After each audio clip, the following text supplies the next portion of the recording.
I can't do this anymore, I whispered, my voice cracking as I packed my suitcase in the dim light of our San Francisco apartment, the Golden Gate Bridge mocking me through the window with its eternal fog. Tatum stood frozen in the doorway, her eyes wide with a pain that cut deeper than any wound I'd forgotten. And then as the words "I want to leave" escaped my lips, a flood of memories crashed over me like a rogue wave, drowning the amnesia that had stolen her from my heart. The accident happened on a rainy Tuesday in October, the kind of downpour that turned San Francisco's streets into slick mirrors reflecting the city's chaotic energy. I was Kinsley Harper, a 32-year-old graphic designer with a penchant for late-night coffee runs and spontaneous road trips up the Pacific Coast Highway. Tatum Reyes, my partner of 5 years, was the steady anchor in my whirlwind life. A 34-year-old high school English teacher with a laugh that could light up the foggiest morning. We'd met at a pride parade in the Castro, where her rainbow flag had tangled with my protest sign. And from that messy collision, love had bloomed like wildflowers in Golden Gate Park. But that Tuesday everything shattered. I was biking home from a client meeting in Soma, when a distracted driver in a Tesla swerved into my lane. The impact sent me flying, my helmet cracking against the pavement. When I woke up in UCSF Medical Center, the world was a blank canvas. Doctors called it retrograde amnesia, wiping out chunks of my recent past, including the last 3 years with Tatum. I remembered my childhood in Seattle, my move to the Bay Area for college, even my first awkward crush on a girl in high school. But Tatum? She was a stranger with kind eyes and a voice that trembled when she said my name. Kinsley? Oh God, you're awake. Her hand squeezed mine, warm and desperate, but I pulled away instinctively. Who are you? The words tumbled out, sharp and confused. Her face crumpled, but she forced a smile. I'm Tatum. Your girlfriend. We've been together for years. This is just temporary, the doctors say. I nodded, but inside panic swirled. Girlfriend? The room spun with unfamiliar faces. My parents flown in from Washington, friends from work hovering awkwardly. Tatum stayed by my side, showing me photos on her phone. Us at Yosemite, kissing under the stars. Us in our cozy Mission District apartment, surrounded by books and art supplies. See? That's us, she whispered, her voice laced with hope. Discharge came a week later, and Tatum drove me home in our beat-up Subaru, the radio playing soft indie folk to fill the silence. The apartment felt alien. My sketches on the walls, her novels stacked on shelves, a shared life I couldn't grasp. I'll sleep on the couch, she offered that first night, but I insisted she take the bed. Lying alone in the guest room, I stared at the ceiling, fragments of memories teasing me like ghosts. Why did her scent on the pillows stir something deep inside? Why did her gentle touch make my skin tingle with unease? Days blurred into weeks. Tatum took leave from teaching to care for me, cooking my favorite meals. Avocado toast with poached eggs, vegan burritos from our local taqueria, based on stories she told. You love this place, she'd say, unwrapping a foil packet. We went there on our first date. I'd smile politely but doubt nod at me. Therapy sessions with Dr. Elena Vasquez in Oakland helped a bit. She encouraged journaling, exposure to triggers. Amnesia isn't forever, she assured. But as Tatum shared our history, our elopement plans derailed by the pandemic, our dreams of adopting a dog, the disconnect grew. I felt like an imposter in my own life. One evening, while Tatum graded papers at the kitchen table, I wandered into our bedroom and found a hidden box under the bed. Inside, love letters I'd written her, ticket stubs from concerts, a dried flower from our anniversary hike. Reading them, a warmth flickered, but it faded quickly. Why can't I remember? I muttered, slamming the box shut. Tatum heard and rushed in, her arms wrapping around me. Because trauma plays tricks, babe. But I'm here. We'll get through this. Her embrace felt safe yet foreign. That night, I dreamed of a woman laughing in the rain, but her face was blurred. As winter approached, frustration mounted. I returned to work part-time at my design firm in the financial district, commuting on the BART to avoid bikes. Colleagues tiptoed around me, but one Jenna, a new intern with fiery red hair and a bold spirit, didn't. Heard about your accident. Sucks, huh? Want to grab coffee and vent. Her directness was refreshing. Over lattes at Phil's, she shared her own story of heartbreak, and for the first time since waking up, I laughed genuinely. Tatum noticed my lighter mood but didn't pry, though her eyes held a shadow of worry. Christmas came, and we decorated a tiny tree with ornaments from our travels. Tatum hung one, a glass heart from New Orleans, and said, "We bought this on our honeymoon trip." I forced enthusiasm, but inside resentment brewed. Why was she pushing this narrative? Was I obligated to love a stranger? That night, as snow flurried outside, a rare San Francisco treat, I confronted her. "Tatum, I appreciate everything, but I don't feel it. The connection. Maybe we need space." Her face paled. "Space? Kinsley, this is us. Give it time." But time was the enemy, ticking away my patience. By New Year's, cracks deepened. Spring brought cherry blossoms to Golden Gate Park, and Tatum suggested a picnic to rekindle. We spread a blanket under the trees, munching on sandwiches from Bayreuth Market. She read poetry, Audre Lorde her favorite, and her voice wove magic. For a moment I glimpsed the woman I'd loved. Passionate, intellectual, kind. But doubt crept back. What if I never remember? I asked. Then we build new memories, she replied, tears glistening. Yet as petals fell, so did my resolve. I was drifting, pulled by the unknown. Summer heat waves rolled in, turning the city into a sauna. I threw myself into work, landing a big project for a tech startup in Silicon Valley. Commuting to Palo Alto meant long days, but it was an escape. Jenna became a confidant, our coffee breaks evolving into lunches at trendy spots like the Slanted Door. "You're glowing," she teased one day. "Is it the project or something else?" I blushed, unsure. Tatum sensed the shift. Our conversations grew terse, laced with unspoken accusations. One weekend, Tatum planned a surprise trip to Big Sur, hoping the coastal drive would jog my memory. We packed the Subaru with snacks and playlists, hers full of Fleetwood Mac, mine rediscovered indie rock. The drive down Highway 1 was breathtaking. Cliffs plunging into turquoise waves, redwoods towering like guardians. At our campsite in Pfeiffer Beach, we set up a tent under the stars. "Remember our first time here?" she asked, roasting marshmallows. "You proposed with a ring pop." I laughed, but it was hollow. That night, as waves crashed, she reached for my hand. "I love you, Kinsley, even if you don't remember." Her vulnerability pierced me, but I pulled away. "I care about you, Tatum. But love? I'm not there." The trip soured. On the way back, silence reigned until I exploded. "This isn't fair. To either of us. I'm trying, but it's like forcing a puzzle piece that doesn't fit." Tatum gripped the wheel, knuckles white. "So what? You want to give up?" Tears streamed down her face. We arrived home exhausted, the rift widening. That week, I confided in Dr. Vasquez. "I feel trapped in a life I don't own." She suggested couples therapy, but Tatum resisted, fearing it meant admitting defeat. Enter the betrayal. It wasn't planned, but it happened. Jenna and I worked late on the project, celebrating a breakthrough with wine at her loft in Hayes Valley. The city lights twinkled below, and in a haze of exhaustion and alcohol, our lips met. It was brief, electric, a spark I'd missed. Guilt crashed immediately. "This is wrong," I said, pulling back. Jenna nodded, apologetic. "I didn't mean to complicate things. But the damage was done." I snuck home, Tatum asleep, her face peaceful in moonlight. Lying beside her, shame burned. The secret festered. Tatum noticed my distraction, my late nights. "Is there someone else?" she asked one evening over dinner. "Pasta from our favorite Italian spot in North Beach." I denied it, but my voice wavered. Hurt flashed in her eyes. "Kinsley, if you're unhappy, tell me." I wanted to confess, but fear held me back. Instead, we argued about trivial things: bills, chores, the dog we never adopted. Our home, once a sanctuary, became a battlefield. Fall arrived with crisp air and harvest festivals. We attended the Folsom Street Fair. A nod to our queer roots, but tension simmered. Amid leather and laughter, Tatum pulled me aside. "We need to talk. Really talk." In a quiet cafe nearby, she poured her heart out. "I've been patient, but I'm breaking. If you can't love me as I am, maybe." She trailed off, eyes pleading. I nodded, the weight crushing. "Maybe we should separate." The words hung heavy, but relief mixed with sorrow.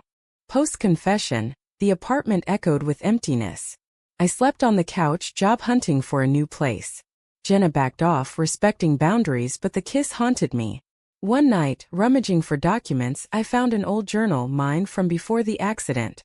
Entries gushed about Tatum. Her smile, her strength, how she made me feel alive. "She's my forever," I'd written. Tears blurred the pages. Why couldn't I feel that now? Thanksgiving loomed, my parents inviting us up to Seattle. Tatum declined, citing work, but I knew it was avoidance. Alone on the flight, memories teased. A fragmented vision of us dancing at a wedding. Landing in rainy Seattle, family hugs felt grounding. Mom pulled me aside. "How's Tatum?" "She's called worried." I broke down, confessing everything, the amnesia, the drift, the kiss. "Oh honey," she sighed. "Love isn't always easy. Fight for it if it's worth it." Back in San Francisco, snow dusted the hills, a freak storm. Tatum had decorated minimally, a single string of lights. "Welcome home," she said flatly. We tiptoed around each other until Christmas Eve. Over eggnog, I broached the topic. "I think I need to move out." Her cup shattered on the floor. "After everything? Fine. Go." Pain etched her features, but beneath it, resignation. As I packed, fragments assaulted me. Tatum's laugh at our first pride, her hand in mine during protests, whispered "I love yous" in the dark. But amnesia held firm. Or did it? Jenna texted, offering a place to crash, but I hesitated. Was this escape or cowardice? New Year's Eve exploded with fireworks over the bay. But our apartment was a ghost town. I'd found a sublet in Oakland, a cheap studio near Lake Merritt, symbolizing my fresh start. Tatum helped pack boxes, her movements mechanical, eyes avoiding mine. "You'll be okay," she said, handing me a keychain we'd bought in Hawaii. "Keep this." The gesture tugged at something buried deep. Moving day dawned sunny, mocking our gloom. Friends helped load the U-Haul. Awkward hugs, sympathetic glances. Tatum stood on the stoop, arms crossed. "Take care, Kinsley." Her voice cracked. Driving away, the city blurred through tears. The new place was sterile, echoing my emptiness. That night, alone with takeout from a nearby faux spot, regret gnawed. Had I thrown away something real? Work consumed me, the tech project wrapping successfully. Jenna congratulated me with a high five. No lingering tension. "Proud of you," she said. But her words felt platonic now. Therapy with Dr. Vasquez intensified. Explore triggers independently. I journaled furiously, piecing together the puzzle. One entry recalled a fight pre-accident, about Tatum's long hours teaching, my jealousy over a colleague. Had insecurity lingered? Valentine's Day approached, the city awash in red hearts. Tatum texted, "Hope you're well." I replied politely, but longing stirred. Friends urged reconciliation. "She's amazing, Kins. Don't let amnesia win." At a Galentine's brunch in the Castro, stories of lost loves hit home.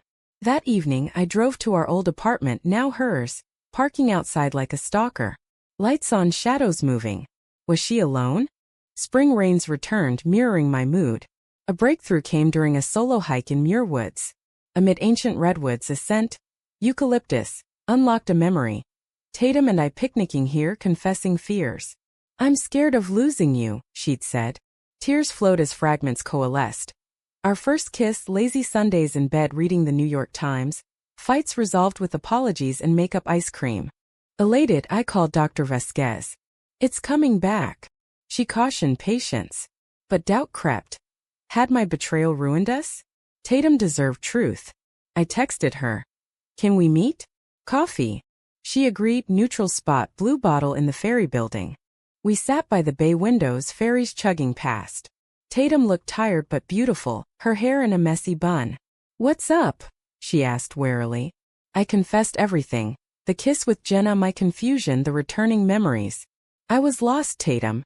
But you're emerging. I remember us." Her eyes widened, then narrowed. "A kiss? With her?" Betrayal flashed. "How could you?" I reached for her hand, but she pulled back. "I trusted you to try." The argument escalated, voices rising over espresso machines. "You pushed too hard," I accused. "I gave you space," she retorted. Patrons stared, but we didn't care. Storming out, she yelled. Maybe leaving was right. I chased her to the Embarcadero, wind whipping. "Tatum, wait. I love you, I remember now." She spun, tears streaming. "Do you? Or is it pity? We parted in anger, the bridge looming symbolically. Days blurred in isolation. Work suffered. Friends mediated. Jenna apologized via text. I overstepped. Fix it with her. Finally, I wrote a letter old school like our early days, detailing every recalled moment, my regrets, my commitment. Delivering it to her school in the Excelsior district felt vulnerable. Waiting for response, anxiety peaked. 2 days later, her call. Meet me at our spot in the park. Golden Gate Park's conservatory of flowers bloomed vibrantly. Tatum waited on a bench, letter in hand. It's beautiful, she said softly. But trust is broken. We talked for hours, raw, honest. She admitted her fears. I felt like a caretaker, not a lover. I owned my mistakes. Amnesia stole me, but I let it. Tears mingled with laughter over shared memories. As sunset, she leaned in. I want to try again. Slowly. Relief washed over me. Rebuilding began tentatively. Dates like strangers. Movies at the Roxy, walks along Crissy Field. Therapy together helped unpack baggage. Tatum forgave the kiss, understanding confusion. We're human, she said. Memories flooded back fully, our love story vivid. Summer festivals reignited sparks. Pride Parade where it all started. We marched hand in hand, flags waving. This feels right, I whispered. Tatum smiled. It always was. Yet shadows lingered. As fall leaves turned in Berkeley's hills, a new conflict arose. Tatum's colleague, Alex, a charismatic history teacher, invited her to a conference in Chicago. It's professional, she assured, but my jealousy flared. Echoes of pre-amnesia insecurities. Go, I said tightly. During her absence, doubts whispered. Was she seeking solace elsewhere? She returned glowing stories of panels and networking. Missed you, she said, kissing me. But a late-night text from Alex, innocent work-related, sparked paranoia. Who's that? I asked casually. Tatum sighed. A friend. Nothing more. The argument brewed. After my mistake, you're secretive? She countered. I forgave you. Trust me. The clash peaked at a dinner party with friends in No Valley. Wine flowed, tensions simmered. I accused her of emotional distance. She called me controlling. Guests excused themselves awkwardly. Driving home, silence deafened. Maybe we're forcing this, she muttered. Panic gripped me. No. We fought for this. Couples therapy with Dr. Vasquez became lifeline. Communication is key, she emphasized. We unpacked. My fear of loss from amnesia, Tatum's resentment from caregiving. Exercises rebuilt intimacy. Date nights without phones, vulnerability shares. One session, Tatum admitted. I felt invisible when you forgot me. I held her. You're my world. Winter holidays tested us. We hosted a queer Friendsgiving, laughter filling the apartment. But undercurrents pulled. My parents visited, sensing strain. Work through it, Dad advised. Christmas morning under the tree, Tatum gifted a photo album. Our story post-amnesia editions. Building forward, she said. I gave her a necklace with our initials. Forever. New challenges. My job offered promotion to LA. It's a big step, I said. Tatum hesitated. What about us? San Francisco is home. Debates ensued. Career versus relationship. Compromise. I'd commute initially. But stress mounted. Spring brought renewal. We volunteered at a LGBTQ+ center in the Tenderloin, helping youth. Seeing Tatum mentor a teen reminded me of her compassion. You're incredible, I told her. Intimacy deepened, trust mending. Then the ultimate test. A year post-accident, doctors scanned. Amnesia resolved, but scars remained. Celebrating with a trip to Napa. Wine tasting amid vineyards. Toast to survival. But on the drive back, Tatum confessed. During your amnesia, I almost left. A friend, Alex, offered comfort. Nothing happened, but I was tempted. Shock hit. Why tell now? She teared up. Honesty. To heal fully. Betrayal's sting mirrored mine. You almost cheated? Anger flared. Emotionally, yes, she admitted. We pulled over, arguing under stars. Hypocrite. I yelled. After forgiving you, she shot back. Silence followed, then sobs. We're both flawed, she whispered. Forgiveness came slowly, in that roadside embrace. Summer solidified us. We adopted a rescue dog, Luna, a mutt with Tatum's energy. Walks in Presidio bonded us.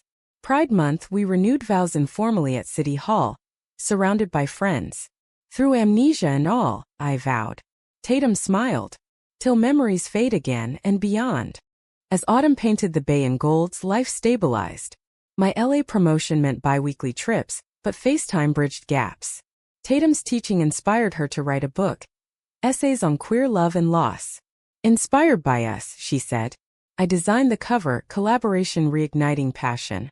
Conflicts arose, but we navigated. A missed anniversary due to my flight delay led to make up stargazing at Twin Peaks. Stars remind me of you constant, Tatum said. Our bond deepened, human flaws adding depth. The climax came unexpectedly. During a stormy November I fell ill, flu, echoing accident vulnerability. Tatum nursed me. Soups from our favorite mission spots. Reading aloud from her manuscript. In fever dreams full memories surged. Our love's tapestry woven with joy and pain. Waking I pulled her close. I remember everything. The good, the bad. I love you wholly. Tears flowed. Me too. But doubt lingered. What if we drift again? She smiled. We choose each other daily. Christmas brought family. Mine and hers blending in our apartment. Laughter, stories shared. New Year's Eve atop Coit Tower, fireworks bursting. To us, we toasted. Yet, the story's humanity lay in imperfection. Months later, a job offer for Tatum in New York tempted. It's my dream publishing hub. Heartache hit. Go, I said, masking pain. But she declined. Our life here is the dream. In the end, we chose compromise. Summers in NYC for her writing, my designs going national. Our love, forged in amnesia's fire, emerged stronger. Resilient, compassionate. Years passed. We married legally at Grace Cathedral. Adopted another dog, mentored queer youth. Amnesia became a chapter, not the book. Betrayal? Forgiven, lessons learned. Drama yielded to peace, romance enduring.